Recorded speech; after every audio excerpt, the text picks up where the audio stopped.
Assalamualaikum warahmatullahi wabarakatuh. Innal hamdalillah nahmaduhu wa nasta'inuhu wa nastaghfiruh wa na'udzu billahi min shururi anfusina wa min sayyiati a'malina. May yahdihillahu fala mudilla lahu wa may yudlil fala hadiyalah.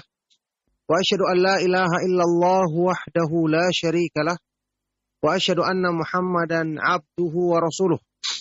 Allahumma salli wa sallim wa barik ala nabiyyina Muhammad wa ala alihi wa sahbihi wa man tabi'ahum bi ihsanin ila yaumiddin, amma ba'du. Alhamdulillah, ma'asyiral muslimin, ma'asyiral ikhwa wal akhwat fid din rahimakumullah, kaum muslimin, para pemerhati Roja TV dan Radio Roja dimanapun antum berada, juga para pendengar setia Radio Roja Kendari di frekuensi 95.1 FM rahimakumullah. Alhamdulillah, kita bersyukur kepada Allah Subhanahu wa taala.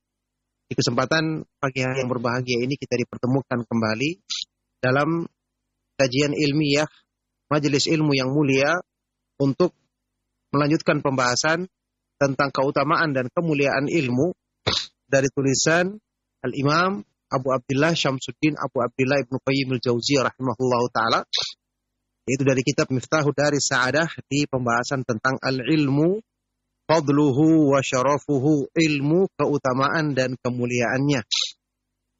Kita masih melanjutkan pembahasan dari ucapan sahabat yang mulia Ali bin Abi Thalib radhiyallahu taala anhu dalam sebuah athar yang sahih tentang pembagian manusia menjadi 3 golongan. Alimun rabbani, seorang berilmu yang mendidik manusia di atas ilmu. Di pembahasan terakhir sudah kita sebutkan rincian pembahasan tentang siapakah mereka ini. Di akhir penjelasan pertemuan yang lalu kata Ibnu Qayyim rahimahullah taala, wala yusafu al-alimu bi kaunihi rabbaniyan hatta yakuna amilan bi ilmihi mualliman lahu. Dan orang yang berilmu tidak akan dikatakan sebagai rabbani sampai dia mengamalkan ilmunya dan mengajarkannya kepada orang lain. Jadi itu syaratnya. Dan ini sudah kita bahas dengan rinci. Sekarang kita melangkah ke Al-Qismu Tsani, golongan manusia yang kedua. Golongan manusia yang kedua inilah yang insya Allah kebanyakan kita bisa berharap untuk termasuk golongan orang-orang yang mulia ini. Yaitu Al-Qismu Tsani, muta'allimun ala sabilin najah. Muta'allim, orang yang belajar, penuntut ilmu di atas jalan keselamatan. Artinya, kata Ibnu Qayyim rahimahullah ta'ala, qasidan bi'ilmihin najah. Dia belajar dengan tujuan untuk keselamatan dirinya. Dia bermaksud untuk mencari jalan keselamatan dirinya. Dan ilmu jelas merupakan jalan keselamatan yang Allah Subhanahu wa ta'ala bentangkan bagi manusia untuk keselamatan dirinya di dunia dan di akhirat. Wa huwal mukhlisu fi ta'allumihi al-muta'allimu ma yanfa'uhu al-amilu bima alimahu.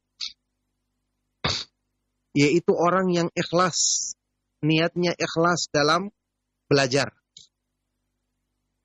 Karena ikhlas adalah syarat utama untuk meraih keselamatan di sisi Allah Subhanahu wa taala. Bahkan ikhlas adalah sebab utama untuk selalu mendapatkan taufik dari Allah agar kita bisa selamat dalam menuntut ilmu, mendapatkan ilmu yang bermanfaat untuk kebaikan diri kita. Sekaligus dia muta'allim, mempelajari apa yang bermanfaat bagi dirinya. Dia belajar bermanfaat untuk meningkatkan imannya. Belajar untuk dia semakin mengenal Allah Subhanahu wa ta'ala, dengan itu dia bisa menyempurnakan keikhlasannya, kecintaannya, rasa takutnya, pengharapannya kepada Allah. Dia bisa menguatkan imannya dengan belajar. Sekaligus juga al-amilu, dia berusaha mengamalkan ilmu yang telah dipelajarinya. Kata Ibnu Qayyim, setelah menjelaskan ini kata beliau, fala yakunul muta'allimu ala sabili najatin illa bihadhil umuri tsalatsah. Seorang penuntut ilmu tidak dikatakan dia di atas jalan keselamatan kecuali dengan 3 perkara ini. Ini perhatian bagi kita semua yang butuh untuk keselamatan dirinya. Ya, setelah golongan yang pertama mungkin susah untuk kita meraihnya. Ini adalah golongannya para nabi dan para rasul dan para ulama ahlus sunnah wal jamaah yang mendalam ilmu mereka. Ya, kita berharap kepada Allah Subhanahu wa taala agar diberi kesempatan menjadi golongan yang kedua yang beruntung, yaitu muta'allimun ala sabilin najah, seorang yang belajar agama, penuntut ilmu di atas jalan keselamatan. Kata Ibnu Qayyim, tidak akan bisa mendapatkan hal ini ya kecuali orang yang kecuali dengan 3 perkara tadi, yaitu ikhlas dalam menuntut ilmu, mengikhlaskan niat dalam menuntut ilmu, kemudian belajar yang bermanfaat, dan yang ketiga berusaha mengamalkannya. Berusaha mengamalkannya. Sudah kita ketahui niat ikhlas dalam menuntut ilmu ini menjadikan amalan menuntut ilmu sebagai amalan yang paling tinggi keutamaannya. Orang yang ikhlas dalam menuntut ilmu menjadikan amalannya adalah amalan yang paling tinggi keutamaannya, subhanallah. Bukan hanya keselamatan dia dapatkan dengan izin Allah, tapi juga menjadikan amalnya paling tinggi. Kita masih ingat ucapan dari Imam Ahmad bin Hanbal rahimahullah ta'ala yang terkenal. La syai'a afdalu min talabil ilmi idza hasunat fihi niyatu. Tidak ada satu amalan pun yang lebih mulia daripada menuntut ilmu jika seseorang bisa memperbaiki niat padanya. Inilah permasalahannya. Penuntut ilmu, karena ini adalah jalan yang utama untuk menuju keridhaan Allah Subhanahu wa taala, tentu godaan syaitan sangat besar. Maka senantiasa memohon pertolongan Allah Subhanahu wa taala, senantiasa berusaha untuk meluruskan niat, mengoreksi niat untuk meluruskannya. Ini harus dilakukan oleh penuntut ilmu karena jalan yang sedang ditempuhnya adalah jalan yang sangat mulia dan tinggi keutamaannya. Yang kedua, mempelajari yang bermanfaat. Ilmu yang bermanfaat. Yakni ada orang yang belajar semangat, tapi dia belajar dengan pemahaman yang salah. Tidak sesuai dengan pemahaman Ahlus Sunnah wal Jamaah. Pemahaman yang menyimpang dari pemahaman para sahabat radhiyallahu taala anhum ajma'in. Jelas ini tidak bermanfaat namanya. Ya. Al-ilmu nafi', ilmu yang bermanfaat, kata Imam Ibnu Rajab Al-Hambali, adalah ilmu yang di situ kita mempelajari dengan cermat, mempelajari dengan sungguh-sungguh dalil-dalil dari Al-Quran dan Sunnah Rasulullah Sallallahu Alaihi Wasallam yang sahih, dengan mengembalikannya kepada pemahaman generasi terbaik umat ini, yaitu para sahabat radhiyallahu taala anhum ajma'in. Harus dengan ini baru kita dapatkan ilmu, bukan dengan pemahaman sendiri-sendiri. Ya, dalilnya Al-Quran, kemudian hadis Rasulullah sallallahu alaihi wasallam yang jelas-jelas sahih, kemudian dengan pemahaman para sahabat radhiyallahu taala anhum ajma'in. Kemudian ilmu ini juga harus menyentuh hati agar bisa menumbuhkan iman di hati. Karena di tempat yang Imam Rajab, ilmu nafi'u wa ma basyaral qulub. Ilmu yang bermanfaat inilah yang merasuk dan menyentuh hati manusia, yang kemudian menumbuhkan rasa takut kepada Allah, tenang ketika berzikir kepada Allah, menumbuhkan ketundukan, khusyuk, dan amal-amal hati yang lainnya. Itu yang kedua. Dan yang ketiga, berusaha mengamalkan ilmu tersebut. Berusaha mempraktekkan ilmu tersebut. Inilah yang menjadikan ilmu itu bermanfaat, dan dengan sebab inilah seseorang bisa meraih keselamatan, ya, berada di jalan keselamatan ketika dia menuntut ilmu agama. Nah, baik. Kata beliau selanjutnya, fa innahu in ta'allama ma yadhurruhu wa la yanfa'uhu lam yakun ala sabili najatin. Karena orang yang mempelajari hal-hal yang membahayakan dirinya dan bermanfaat atas jalan keselamatan. Kalau dia mempelajari pemahaman yang rusak, merusak imannya, merusak akidahnya, merusak ibadahnya, berarti tidak di atas jalan keselamatan, justru jalan kebinasaan. Nah, wa ma yantafi'u bihi la lin najati fakadzalik. Kemudian, kalau dia belajar sesuatu yang bermanfaat bagi dirinya, tapi bukan untuk keselamatan dirinya, banyak tujuan lain. Ilmunya benar yang dipelajarinya, sumber ilmunya benar, tapi bukan niatnya untuk keselamatan.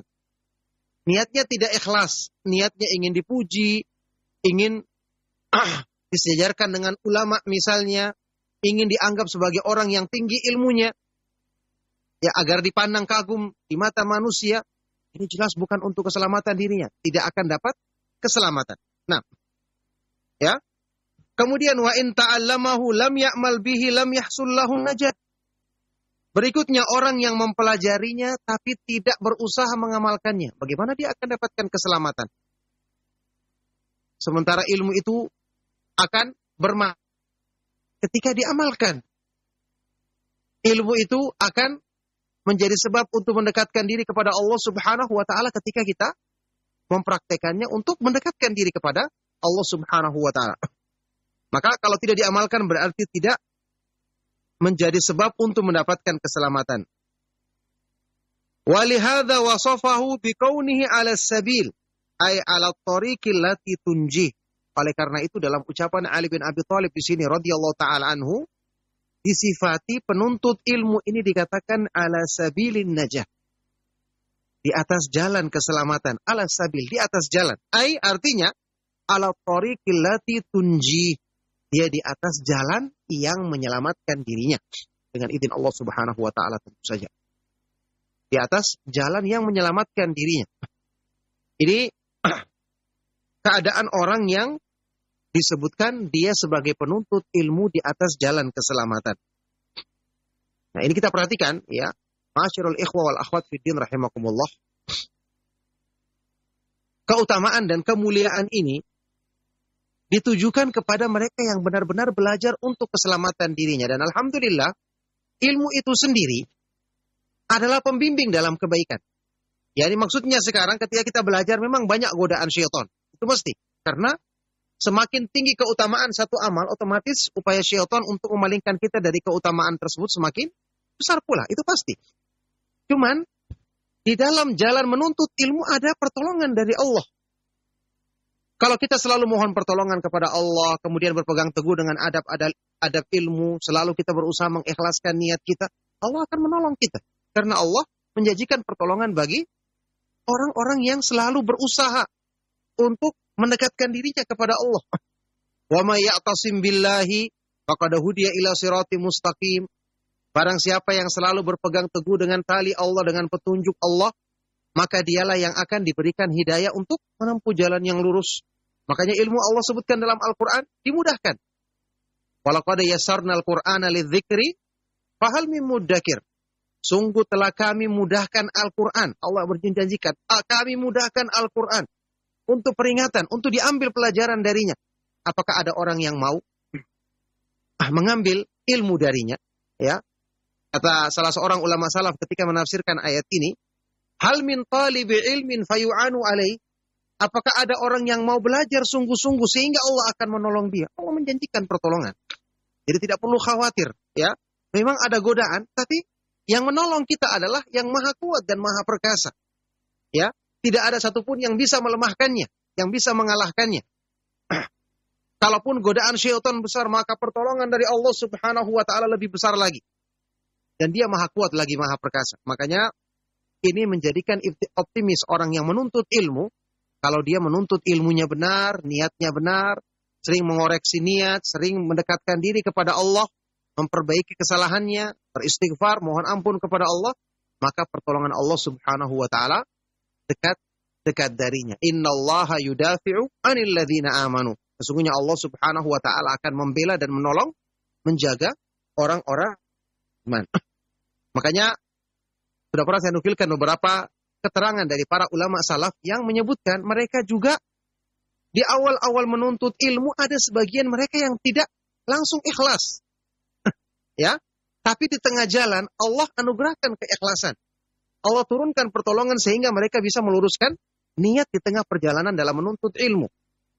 Sebagaimana ucapan dari beberapa ulama salaf, di antaranya Imam Mujahid Ibnu Jabr Al-Makki dari kalangan tabi'in yang mengatakan, talabna hadzal ilma wa ma lana fihi kabirun niyat. Tsumma razaqanallahu niyata ba'du. Kami awalnya menuntut ilmu dalam keadaan niat kami belum sempurna, belum maksimal. Kemudian setelah itu Allah menganugerahkan niat yang sempurna kepada kami. Ya, di tengah jalan Allah berikan taufik kepada mereka untuk mengikhlaskan niat. Al-Imam Ad-Daraqutni rahimahullah ta'ala, ya, juga pernah mengatakan, talabnal ilma li ghairillahi fa'aba ayyakuna illa lillah. Kami dulunya menuntut ilmu bukan karena Allah, tapi ilmu itu enggan. Ilmu tidak mau dibawa kepada penyimpangan kecuali membimbing kami untuk mengikhlaskan niat karena Allah. Subhanallah. Inilah keberkahan ilmu yang benar ketika kita mempelajarinya, akan meluruskan niat kita, akan memotivasi kita untuk beramal, akan menjadikan kita selalu dekat dengan pertolongan Allah Subhanahu wa taala. Nah, baik. Ibnu Qayyim rahimahullah ta'ala selanjutnya menjelaskan, walaysa harfu ala wa ma amila fihi mu'allaqan bi muta'allim illa ala wajhi tadmin. Di sini huruf jar, ya, huruf jar ala, wa ma amila fihi, dan amilnya tidaklah berkaitan dengan kata muta'allim. Tidaklah terkait dengan kata muta'allim. Illa ala wajhi tadmin, kecuali dalam kandungan maknanya saja. Kata beliau. Coba kita lihat artinya, kata beliau. Dikatakan muta'allimun ala sabilin najah. Muta'allim. Penuntut ilmu. Di atas jalan keselamatan. Artinya mufattishun mutatalli'un ala sabili najatihi. Dia ini sedang mencari, mutatalli, mengamati, ya, di atas mengamati jalan keselamatan dirinya. Waktu dia menuntut ilmu, dia mencari jalan keselamatan untuk dia menempuh jalan tersebut, untuk dia mengikuti jalur tersebut. Itu artinya. Fahadha fid darajati tsaniyati, inilah tingkatan yang kedua dari orang-orang yang beruntung. Ya, tingkatan yang kedua dari orang-orang yang beruntung. Beliau ingatkan di sini, walaysa mimman ta'allamahu liyumariya bihi sufaha'a au yujariya bihi ulama'a au yusrifa wujuhan nas ilaih. Diingatkan, bukanlah orang yang mempelajari ilmu untuk bisa mendebat orang-orang yang bodoh, mengalahkan orang-orang yang jahil dalam perdebatan, atau untuk mensejajarkan diri dengan ulama agar dipuji sebagai orang yang berilmu, atau memalingkan wajah manusia agar memandang kagum kepada dirinya. Bukan untuk tujuan ini. Dan ingat, ilmu setelah diketahui oleh manusia tingginya kedudukannya, pastinya orang-orang yang belajar ilmu juga akan mendapatkan pujian, mendapatkan bagian dari kaguman manusia kepada dirinya. Ya, maka ini menjadi hal yang perlu kita waspadai. Godaan penuntut ilmu itu berat, kecuali orang-orang yang ditolong oleh Allah Subhanahu wa taala yang akan dimudahkan pertolongannya insyaallah. Makanya ini perlu kita berikan kehati-hatian dalam hal ini. Nah, jadi kata beliau, ya, bukanlah orang yang mempelajari ilmu dengan tujuan untuk mendebat orang-orang yang bodoh atau mensejajarkan diri, menyamakan dirinya dengan orang-orang yang berilmu, atau memalingkan wajah manusia agar memandang kagum kepadanya. Bukan seperti ini tujuannya. Fa inna hadza min ahli nari kama jaa fil hadits. Karena kalau tujuannya seperti ini, maka orang ini termasuk penghuni neraka, diancam dengan neraka sebagaimana disebutkan di dalam hadis yang sahih. Ya, dalam hadis yang saling menguatkan dari berbagai jalurnya. Disebutkan di dalam hadis yang diriwayatkan Imam Tirmidzi dan Al-Hakim dan yang lainnya, yang ada kelemahannya tapi kemudian dari jalur yang lain saling menguatkan. Rasulullah SAW bersabda, man ta'allamal ilma liyumariya bihi sufaha'a wa yujariya bihi ulama'a au yujariya bihi ulama'a wa yusrifa bihi wujuhan nas ilaihi adkhalahu Allahun nar. Barang siapa yang menuntut ilmu dengan tujuan tadi, untuk mendebat orang-orang yang jahil, atau mensejajarkan diri dengan orang-orang yang berilmu, atau memalingkan wajah manusia agar memandang kagum kepadanya, maka Allah akan masukkan dia ke dalam neraka. Na'udzubillahi min dzalik.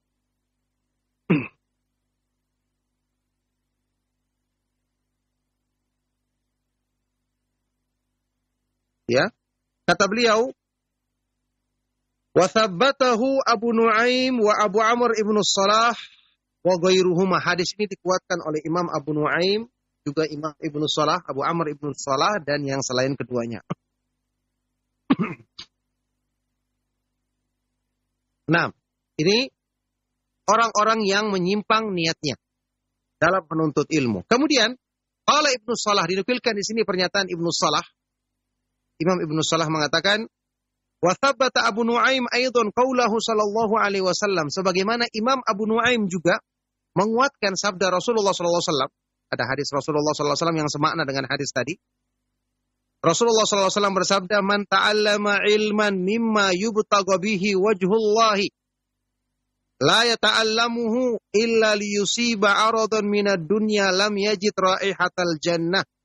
Barang siapa yang menuntut ilmu yang seharusnya ditujukan untuk mencari wajah Allah, dia tidak mempelajarinya kecuali untuk mendapatkan bagian dari dunia, maka dia tidak akan mencium baunya surga. Hadis ini juga tentu ya, asalnya ada kelemahan pada sanadnya, tapi dikuatkan dan didukung dengan riwayat yang lalu. Oleh karena itu, ini juga ancaman yang menunjukkan bagaimana penyimpangan niat. Ya, antum masih ingat hadis yang sahih dalam Sahih Muslim tentang awwalu khalqillahi tusa'aru bihimun nar. Golongan manusia, 3 golongan manusia yang dinyalakan. Yang pertama kali dinyalakan pada mereka api neraka, dijadikan bahan bakarnya api neraka. Di antaranya adalah orang yang mempelajari ilmu, tapi tujuannya agar dipuji sebagai orang yang berilmu, dipuji sebagai orang yang ahli baca Al-Quran. Ya. Kemuliaan besar, tapi niatnya salah. Akhirnya menjadi malapetaka yang besar bagi orang tersebut di akhirat nanti. Karena tentu Allah subhanahu wa ta'ala maha mengetahui tentang apa yang tersembunyi di dalam hati manusia. Nah, inilah penyimpangan-penyimpangan yang menjadikan tujuan keselamatan dalam menuntut ilmu menjadi menyimpang. Oleh karena itu kita berlindung kepada Allah subhanahu wa ta'ala dari penyimpangan-penyimpangan seperti ini. Baik. Kata Ibnu Qayyim rahimahullah ta'ala,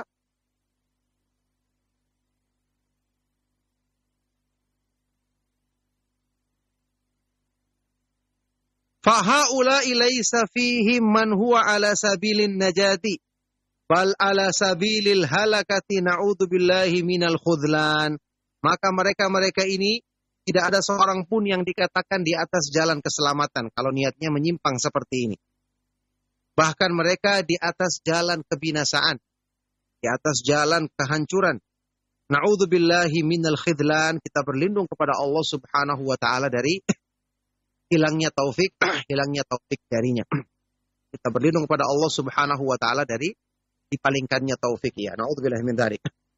Makanya menuntut ilmu adalah sebab kebaikan besar. Dan ini yang harus kita syukuri. Semakin kita syukuri, Allah semakin tambah nikmat tersebut. Tapi kalau kita mengikuti hawa nafsu dan tidak berusaha untuk menjaga hidayah ini, maka bisa menjadi sebab penyimpangan yang sangat besar.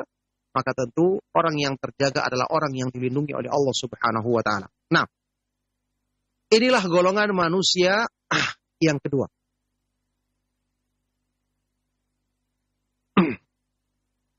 Kita lihat Al-Qismu Tsalis, sekarang golongan yang ketiga. Ini golongan yang celaka. Celaka karena tidak punya hubungan dengan ilmu. Tidak berilmu dan tidak belajar. Na'udzubillahi min dzalik. Inilah golongan yang binasa. Disebutkan sebagai hamajun ru'a. Al-mahrumu, mereka ini adalah al-mahrumul mu'rid. Orang yang terhalangi dari kebaikan, berpaling dari keselamatan.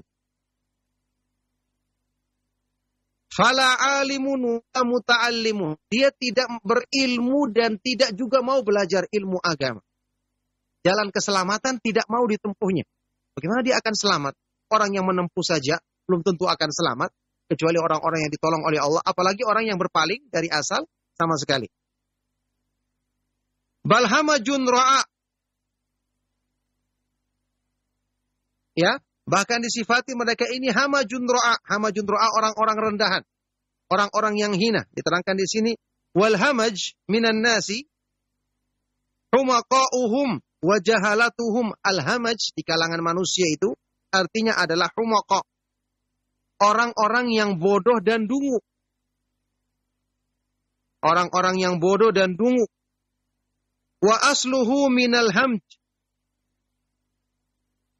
jam'u hamajah, dari kata-kata hamj. Ya, jamaknya hamajah. Wa huwa dhubabun sagirun kalba'udhi yaskutu ala wujuhil ghanami wad dawab. Aslinya, makna aslinya adalah dhubabun sagir, lalat kecil. Ya, seperti nyamuk yang dia selalu jatuh di wajah, ya di mukanya hewan ternak, kambing atau sapi atau yang lainnya. Mungkin seperti agas mungkin. Kalau dalam bahasa kita, ya, hewan yang kecil, sangat kecil ya, ini sangat-sangat rendah keadaannya. Nah,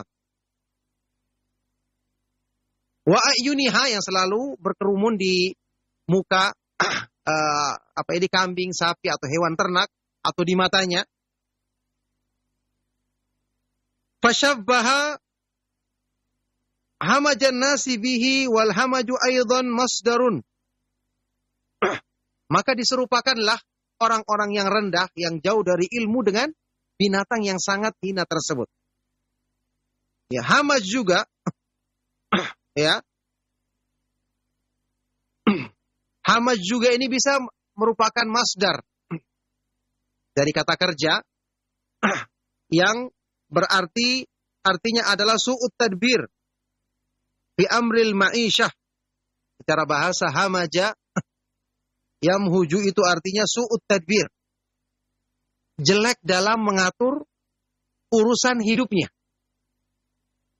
Tidak baik, tidak becus dalam ya, mengatur urusan kehidupannya. Nah, maka qauluhum hamajun hamijun mislu lailun layilun. Ya, kurang lebih artinya seperti itu. Jadi kalau kita artikan dari asal maknanya seperti makna tadi, yang pertama, yaitu lalat yang sangat kecil, menunjukkan ini diserupakan orang-orang yang tidak mau menuntut ilmu dengan binatang yang sangat kecil, artinya menunjukkan kerendahan dan kehinaan mereka.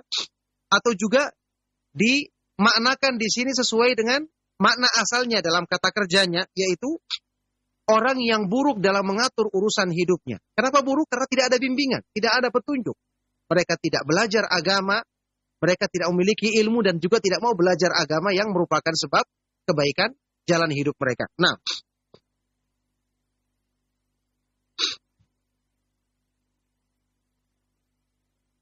kemudian ar-ra'a, hamajun ra'a. Ra'a sendiri artinya ar-ra'a'u minan nas. Orang-orang yang disebut ar-ra'a di kalangan manusia adalah al-hamqa alladzina la yu'taddu bihim. Orang-orang yang dungu yang sama sekali tidak diperhitungkan keberadaannya. Ada dan tidak adanya dianggap sama. Ya, dianggap tidak ada. Mereka ini adalah orang-orang yang dungu di kalangan manusia yang sama sekali tidak diperhitungkan keberadaan mereka, karena keberadaan mereka ya tidak mendatangkan manfaat. Mereka adalah orang-orang yang tidak bisa mengatur kehidupannya sendiri. Intinya, mereka ini adalah orang-orang yang hina dan rendah. Maka inilah yang tentu kita berusaha untuk menjauhkan diri darinya. Seperti yang saya sebutkan di dalam sebagian riwayat lain. Sebagian dari sahabat radhiyallahu ta'ala anhum ajma'in menyebutkan golongan manusia yang 3 ini ditambah yang 1. Ya, ditambah satu lagi setelah alim, kun aliman, yang kedua muta'alliman, penuntut ilmu. Ada lagi mustami'an. Ini juga masih ada hubungannya dengan ilmu, pendengar. Kalau mungkin kita artikan, aliman itu adalah orang-orang yang berilmu seperti para ulama kita, ya, yang mendidik umat ini dengan ilmu yang bermanfaat, dengan dalil, dengan selalu memerintahkan kita, mendorong kita untuk semangat belajar tauhid, belajar akidah yang benar, kemudian mengajarkan ibadah-ibadah yang sesuai dengan petunjuk Allah dan Rasul-Nya. Yang kedua, muta'allim adalah penuntut ilmu yang mengkhususkan dirinya untuk belajar. Jelas ini keutamaannya tinggi. Yang mengkhususkan dirinya untuk belajar agama. Ada yang mustami'an, golongan yang ketiga. Mustami'an ini adalah orang-orang yang ingin belajar, tapi dia mungkin tidak bisa mengkhususkan waktunya untuk belajar. Inilah orang-orang yang misalnya ada kajian dia hadiri, ada siaran-siaran yang bermanfaat di Roja TV atau Radio Roja, atau mungkin di rekaman-rekaman atau di media sosial yang bermanfaat, ya. Dia bisa berusaha mendengarkannya dengan menghindari hal-hal yang buruk darinya, mengambil hal-hal yang baik dari kajian-kajian dari para ustadz yang bermanhaj Ahlus Sunnah wal Jamaah yang menyampaikan pemahaman yang benar. Ini insya Allah termasuk golongan yang mustami'. Wala takun rabi'an, dan jangan jadi yang keempat. Yang keempat ya ini yang tidak punya hubungan dengan ilmu sama sekali. Orang-orang yang binasa, orang-orang yang hina dan rendah kedudukannya, na'udzubillah min dzalik. Ini yang berusaha untuk kita jadikan dalam hidup kita, karena kita tahu hidup ini sementara dan kita menginginkan jalan keselamatan sampai kepada ridho Allah Subhanahu wa taala dan mendapatkan keridhoannya ketika menghadapnya di hari kiamat nanti. Barakallahu fikum. Insyaallah cukup sampai di sini apa yang kita bahas dan kita jelaskan di kesempatan pagi hari yang berbahagia ini. Kita akan lanjutkan insyaallah di pertemuan yang berikutnya. Mudah-mudahan apa yang kita bahas dan kita kaji bermanfaat dan menjadi sebab kebaikan bagi kita semua. Sallallahu wasallam wa baraka ala nabiyina Muhammad wa ala alihi wa sahbihi wa man tabi'ahum bi ihsanin ila yaumiddin walhamdulillahi rabbil alamin. Saya persilakan kalau ada pertanyaan. Barakallahu. Taufik barakallah, jazakallahu khairan. Ikhwatal Islam a'azzani Allahu wa iyyakum. Untuk berikutnya kami buka sesi interaktif soal jawab. Dan bagi Anda yang bertanya secara langsung, na'am silakan.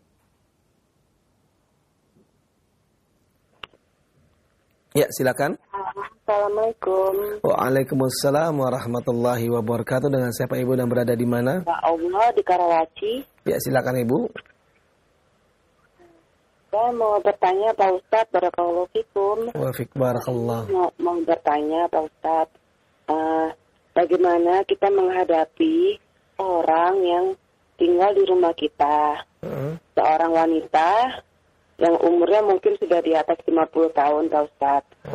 Dia mempunyai anak laki-laki 1 orang, sudah balik. Ya, dia tinggal di rumah kita. Tapi dia sudah menyelesaikan masa idahnya gitu Pak Ustadz. Nah, tapi ya dia masih di rumah kita dan bersama dengan anaknya juga yang sedang bersekolah gitu Pak Ustadz. Nah, bagaimana kita menyingkapi? Apakah kita tetap harus berlaku seperti layaknya kita dengan orang lain, hitung-hitungan dengan apa yang ada di rumah gitu, kalau misalnya pembayaran-pembayaran, apa kita mengikhlaskan saja, sedangkan kita sendiri juga dalam keadaan sedang kesulitan ekonomi gitu Pak Ustadz. Karena takutnya seperti yang hadis Rasul yang menyantuni janda miskin dan anak yatim gitu Pak Ustadz. Bagaimana pencerahan Pak Ustadz menghadapi orang-orang ini? Ya, barakallahu fikum, fikron Pak Ustadz. Assalamualaikum. Waalaikumsalam warahmatullahi wabarakatuh. Ya, barakallahu fiik. Pertanyaan yang sangat baik sekali dari ibu yang ada di Karawaci. Ya, semoga Allah Subhanahu wa taala senantiasa melimpahkan kebaikan dan keberkahan kepada beliau dan keluarganya, juga kepada kita semua. Ya, menghadapi kondisi yang seperti ini, memang di satu sisi kita punya dalil yang menganjurkan untuk berbuat baik kepada janda miskin dan anak yatim, orang yang tidak mampu ya. Tapi di sisi lain juga kita melihat keadaan diri kita, tentu tidak boleh kita mengorbankan diri kita sendiri, kemudian menjadikan kita kemudian kekurangan, kita sendiri tidak mampu, kemudian dia sudah lama di rumah kita. Ya seharusnya disampaikan kepada dia secara baik-baik. Ya, sampaikan terus terang saja, karena daripada nanti dipendam di dalam hati juga bukan bernilai ibadah, malah bernilai keburukan nantinya. Karena Allah Maha mengetahui. Jadi kita sampaikan kepada bahwa misalnya kita menginginkan dia berusaha mencari tempat yang lain. Berusaha mencari tempat yang lain. Kalau seandainya kita merasa keberadaannya sudah mengganggu rumah tangga kita, ya, dalam artian menjadi beban bagi rumah tangga kita, kita sampaikan terang-terangan agar dia mencari yang lain. Atau kalau ingin dia tetap tinggal di tempat tersebut, harusnya dia berusaha untuk membantu. Berusaha untuk membantu. Yang bisa dia lakukan, maka sampaikan terus terang kepada dirinya. Tidak mengapa, asal bukan dengan cara yang kasar. Ya, sampaikan baik-baik bahwa dia juga sudah lama tinggal di rumah tersebut dan harusnya dia tahu diri bahwa tuan rumah juga sedang susah misalnya. Maka tidak mengapa, mudah-mudahan Allah Subhanahu wa taala berikan jalan kebaikan, sampaikan bahwa kemampuan kita untuk membantu dia sudah cukup sampai di sini saja. Dan keadaan keluarga saat ini juga sedang turun, ya, sedang mengalami kekurangan sehingga tidak bisa lagi menampung mereka lebih lama. Sampaikan terang-terangan, insya Allah Allah akan beri jalan keluar, karena kita tidak bermaksud untuk menyakitinya, tapi karena ini berhubungan dengan kondisi kita sendiri. Nah, barakallahu fiik.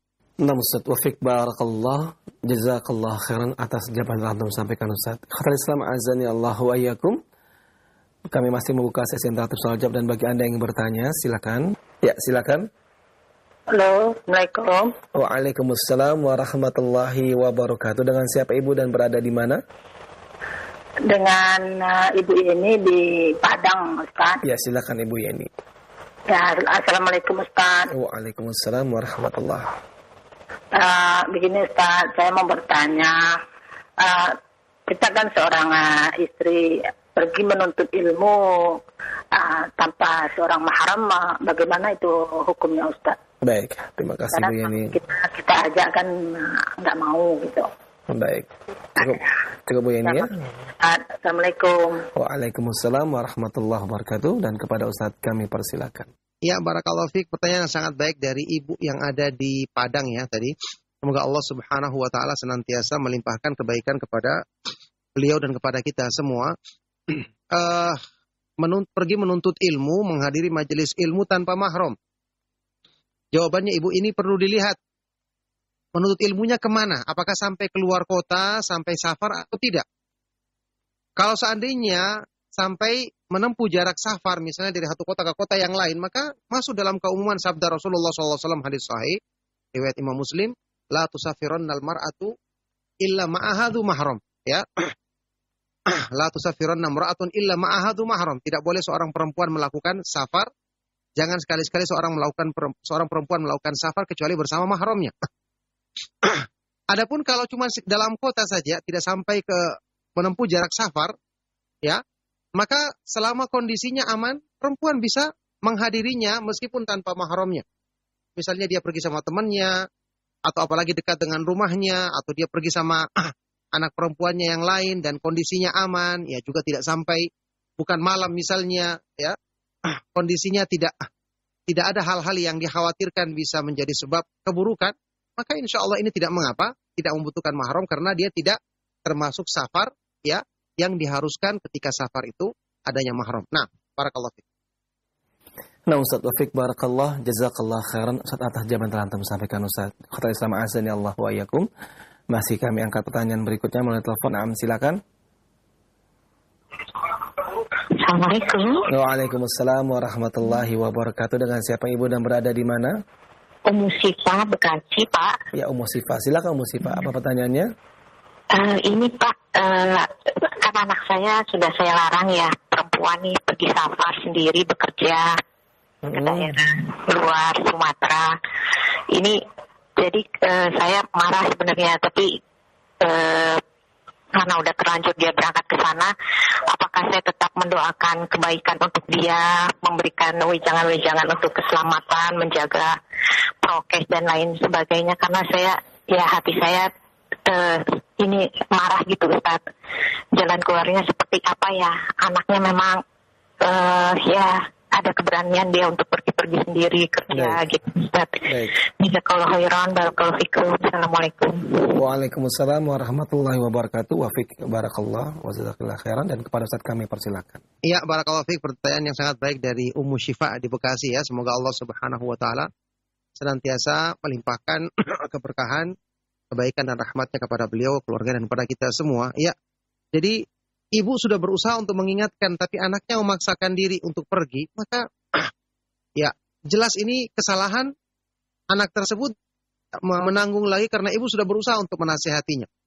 Dan dia sudah terlanjur pergi, ya tentu saja ibu tetap doakan kebaikan untuk dirinya. Semoga dia dijaga oleh Allah Subhanahu wa taala, diampuni dosa-dosanya. Dan yang penting juga untuk didoakan agar semoga dia dapatkan hidayah dalam perjalanannya. Mungkin dalam perjalanan ini karena ibu doakan dia, kemudian dia bisa mendapatkan satu momen ya, entah mendapatkan nasihat dari temannya atau mungkin tiba-tiba dia datang ke masjid, dia dengarkan sebuah pengajian yang ternyata bisa menyentuh hatinya, untuk kemudian dia berubah setelah itu menjadi seorang perempuan yang baik, menjadi anak yang baik yang tidak lagi melakukan perjalanan-perjalanan safar tanpa mahram ya, atau melakukan hal-hal yang melanggar agama.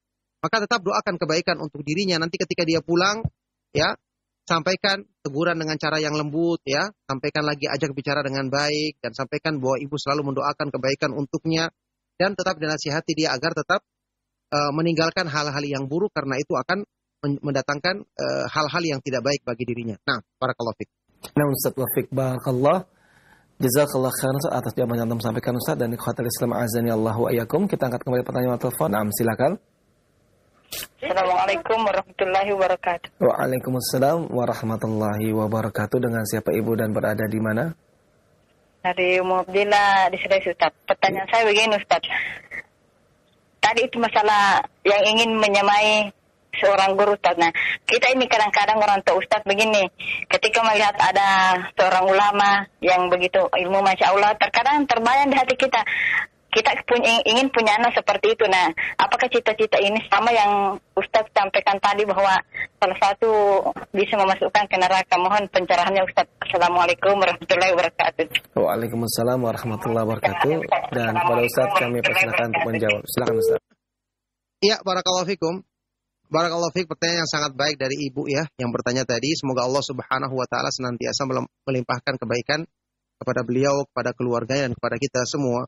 Ya, yang bisa kita lakukan tentu berusaha untuk memperbaiki diri, kemudian mendidik anak kita dengan sebaik-baiknya, mendidik anggota keluarga kita dengan sebaik-baiknya. Ya, kalau kita sudah berusaha, maka kita juga berdoa untuk kebaikan diri kita, anak-anak kita, keluarga kita. Allah Subhanahu wa taala mudah-mudahan akan memberikan taufik kepada mereka, karena kita semua yakin Allah Subhanahu wa taala dialah yang Maha mengetahui siapa yang pantas mendapatkan hidayah di kalangan manusia. Allah Subhanahu wa taala ketika berfirman kepada Rasul sallallahu alaihi wasallam, "Innaka la tahdi man ahbabta, walakinallaha yahdi man yasha wa huwa a'lamu bil muhtadin." Sesungguhnya engkau tidak bisa memberikan hidayah kepada orang yang kamu cintai, yang kamu sukai, tapi Allah dialah yang memberikan hidayah kepada siapa yang dikehendakinya, dan Allah yang lebih mengetahui tentang siapa yang pantas mendapatkan hidayah. Jadi kita hanya bisa berusaha menasihati diri kita, keluarga kita, anak-anak kita, atau mengajak mereka ke tempat pengajian, menyuruh mereka untuk mendengarkan ceramah-ceramah yang bermanfaat, nasihat-nasihat bermanfaat. Kita tegur kalau mereka berbuat salah, kita motivasi mereka dalam kebaikan. Terus kita doakan mereka di belakang agar Allah Subhanahu wa taala membukakan hati mereka agar bisa menerima petunjuknya. Mudah-mudahan dengan sebab doa kita ini ya, Allah Subhanahu wa taala bukakan hati mereka, dan kalaupun misalnya doa kita ini belum terkabulkan, tidak sia-sia karena bernilai pahala dan keutamaan di sisi Allah Subhanahu wa taala. Nah, barakallahu fiik. Nah, Ustaz Wafik barakallah, jazakallah atas jawaban Anda sampaikan Ustaz. Ikhwatal Islam azani Allah wa iyyakum. Masih kami membuka sesi interaktif soal jawab, dan bagi Anda yang bertanya, kita masih angkat pertanyaan telepon, silakan. Ya, silakan. Halo? Ya. Dari Ummu Sabila di Pekanbaru Ustaz. Ya, Ibu, silakan Ibu. Assalamualaikum warahmatullahi wabarakatuh Ustaz. Barakallahu fiik. Waalaikumsalam warahmatullahi wabarakatuh. Ini Pak Ustaz pertanyaannya tentang perbedaan menuntut ilmu. Ada yang seperti kalau kita mengharamkan musik. Salah satu dari saudara kita tidak mengharamkan karena beliau menganggap ada pendapat lain gitu. Kita kita harus menghargai pendapat, jangan pendapat kita yang paling benar.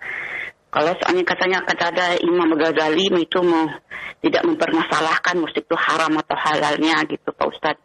Jadi bagaimana kita menyikapi pemikiran orang seperti ini? Katanya begitu. Jangan kita menganggap kita paling benar gitu. Jadi gimana ya Ustadz? Ya, baik Ibu, terima kasih banyak. Ustaz, mohon ya Ustaz. Jazakallahu khair. Assalamualaikum warahmatullahi wabarakatuh. Waalaikumsalam warahmatullahi wabarakatuh. Kepada Ustaz kami persilakan. Ya, pertanyaan yang sangat baik sekali dari Ibu yang ada di Pekanbaru. Semoga Allah Subhanahu wa taala senantiasa melimpahkan kebaikan dan rahmatnya kepada beliau dan kepada kita semua. Ya, memang sebagian dari orang awam atau orang-orang yang tidak paham, ketika kita nasihati akan mengeluarkan pernyataan seperti ini. Ya, sebenarnya pernyataan seperti ini mudah kita jawab, tapi mereka tetap akan menolaknya biasanya. Kita katakan saja, agama Islam dengan Al-Quran diturunkan sebagai Al-Furqan. Apa artinya Al-Furqan? Al-Furqan adalah membedakan yang benar dan yang salah. Kalau seandainya kita diri kita sendiri benar, berarti apa gunanya kita masuk Islam? Kenapa tidak masuk agama yang lain juga? Toh ada kemungkinan agama lain juga benar kan? Menurut pendapatnya tadi. Ini orang-orang yang selalu mengatakan jangan menganggap Islam itu benar sendiri. Terus kenapa Anda memeluk agama Islam? Ya, kenapa Allah berfirman dalam Al-Quran, Inna dina indallahil Islam. Sesungguhnya agama yang diridhoi di sisi Allah hanyalah Islam. Al-Quran sebagai Al-Furqan, pembeda antara yang benar dan yang salah. Ketika ada dalil dari Al-Quran, dari hadis Rasulullah SAW menyatakan sesuatu tidak boleh lagi ada perbedaan pendapat. Tidak boleh lagi ada perbedaan pendapat. Contoh misalnya, di dalam Al-Quran diturunkan ya tentang haramnya beberapa hal yang disebutkan dari makanan. Seperti, Inna maharrama alaikumul maitata waddama wa lahmal khinziri wa ma uhilla bihi li ghairillah. Sesungguhnya Allah mengharamkan bagimu al-maitata, bangkai, darah, daging babi dan seterusnya. Dan yang disembelih tidak menyebut nama Allah Subhanahu wa taala. Disebutkan darah haram dalam ayat ini. Ternyata misalnya ada sebagian masyarakat yang masih memakan darah yang digoreng, dikumpulkan ketika disembelih, kemudian digoreng, dijadikan sebagai makanan. Dia beralasan, ada yang membolehkan. Apakah ini bisa diterima? Jelas tidak bisa, karena sudah ada Al-Quran yang menghukuminya. Demikian pula masalah musik. Ya, sebagian dari misalnya ada yang mengatakan, ada yang menghalalkannya. Kita katakan, yang menghalalkannya mungkin dia belum sampai kepadanya dalil tersebut. Ulama yang lain yang mengharamkannya telah menyebutkan dalilnya.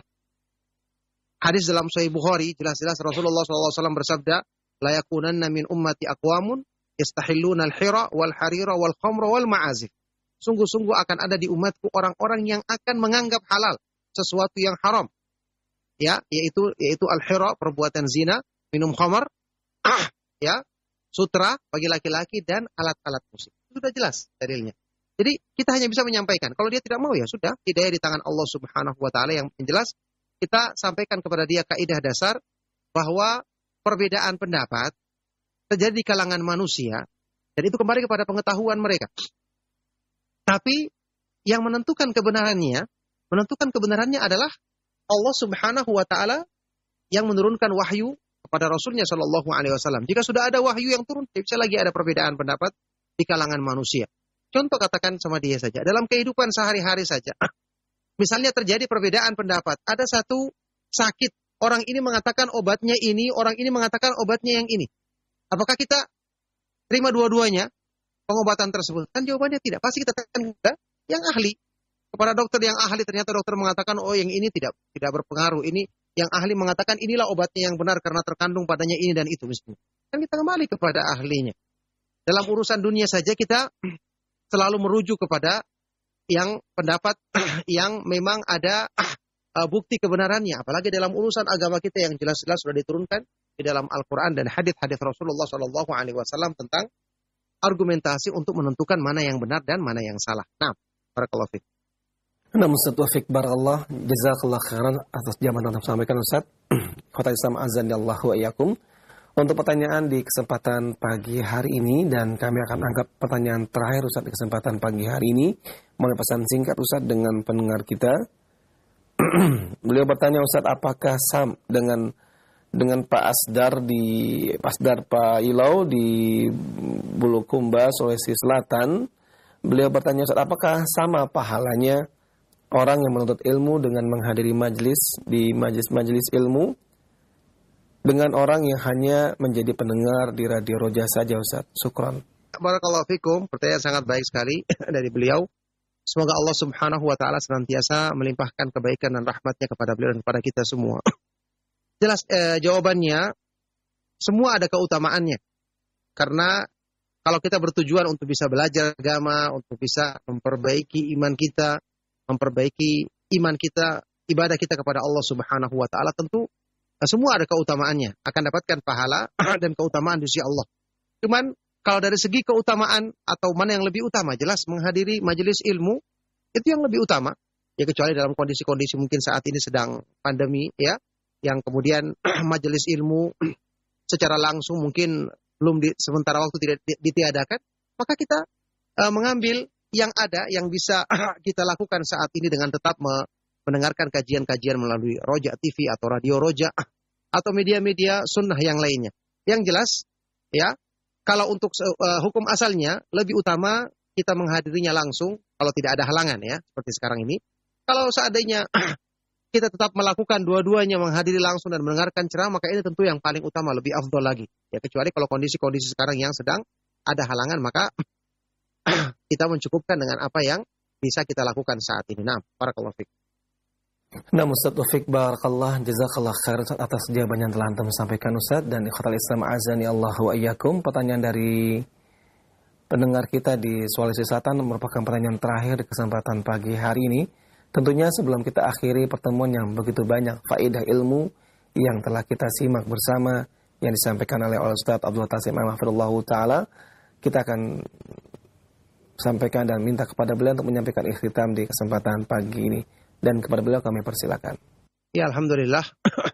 Ini pertanyaan yang terakhir dan juga alhamdulillah yang kita bahas dan kita kaji di kesempatan pagi hari ini dari keutamaan ilmu yang dibawakan oleh Imam Ibnu Qayyim rahimahullah taala dan dijelaskan oleh beliau sangat-sangat memberikan motivasi kepada kita untuk lebih semangat dalam mempelajari ilmu agama ini, karena inilah sebab yang Allah Subhanahu wa taala jadikan untuk keselamatan kita di dunia ini sampai di akhirat nanti. Mudah-mudahan insyaallah penjelasan yang berikutnya akan lebih menyemangati kita lagi untuk mensyukuri nikmat Allah Subhanahu wa taala agar bisa mempelajari petunjuk dalam agamanya. Demikianlah saya cukupkan, mohon maaf atas segala yang salah dan kurang. Sallallahu wasallam wa barak ala nabiyyina Muhammad wa ala alihi wa sahbihi wa man tabi'ahum bi ihsanin ila yaumiddin walhamdulillahi rabbil alamin. Subhanakallahumma wa bihamdika asyhadu an la ilaha illa anta astaghfiruka wa atubu ilaik. Wassalamu alaikum warahmatullahi wabarakatuh.